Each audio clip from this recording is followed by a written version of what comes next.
It seems after his time with the Bulls, maybe Jordan buried him with insults, and his body has now gone cold.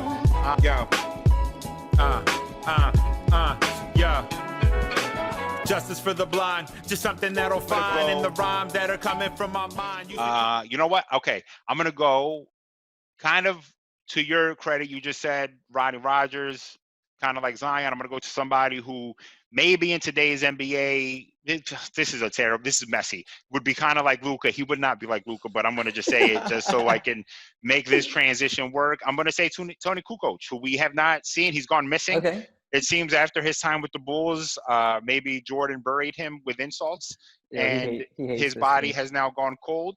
But there was a time, and in today's, oh shit, I didn't look at this. One of his, let's look at his nicknames real quick. So Croatian sensation, the waiter, that's a funny one, and Euro Magic.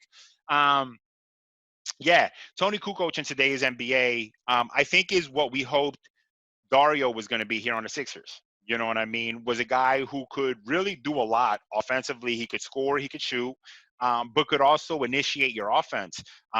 He played like small forward, power forward, but he was 6'10", and today's NBA would probably play exclusively power forward, I think, just because he was so slight, but could be a center in some small ball lineups.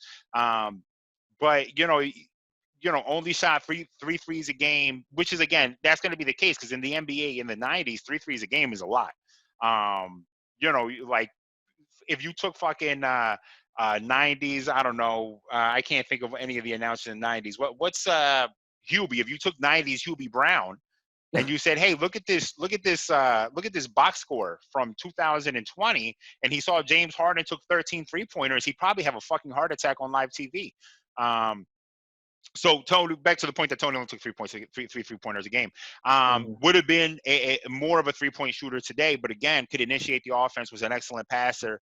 And I just think that, I think that running into MJ and Pippen in the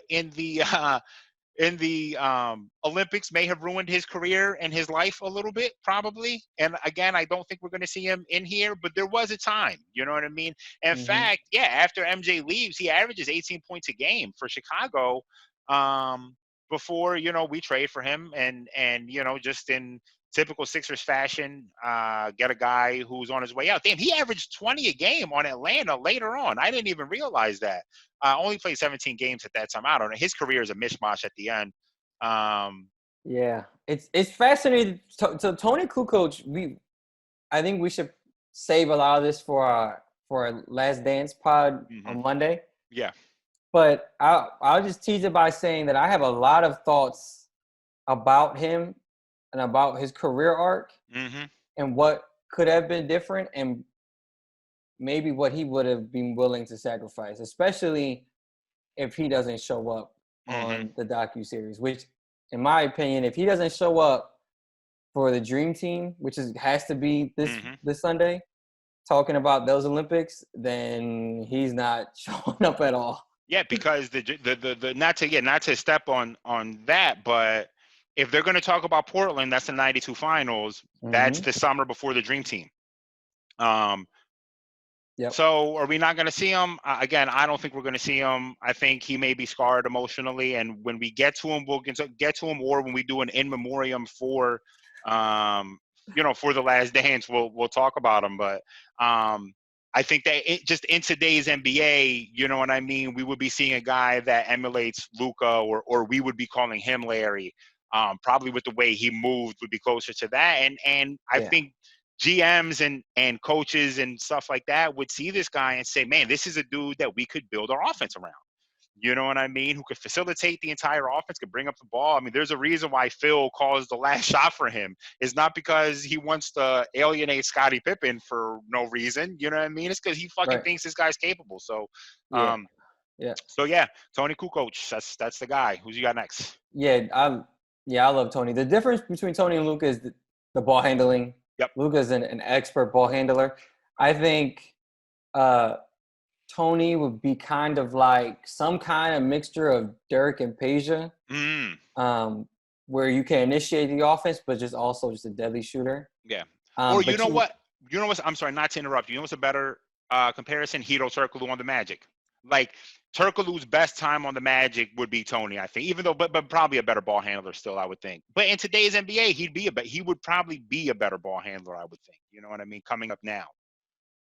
Maybe because he did start his career in Europe, so and like they make everybody learn everything. Yeah. Because people discount ball handling as an athletic skill where it takes a lot of quickness and twitch muscle to actually move your hands and arms that quickly. But I mean, the thing is, he would be better than Toni Kukoc. Maybe not in the same kind of like, maybe not the same kind of ball handler, but a guy that can get you your points. And I want to mention, you talked about 3-point, Toni Kukovic's 3-point attempts in the 90s, only being about 3. In the first half of, at the end of the 90s, when Ray Allen is drafted in 96, his first 4 years in the NBA, he shoots 3.5, 4.5, 4, and 5 threes a game. And we're talking about Ray Allen. Yeah, we're talking about what people are arguably would say is the greatest 3-point shooter of all time. And so Steph came and revolutionizes everything. So, and which is funny because one point before we move on about 3-point shooting.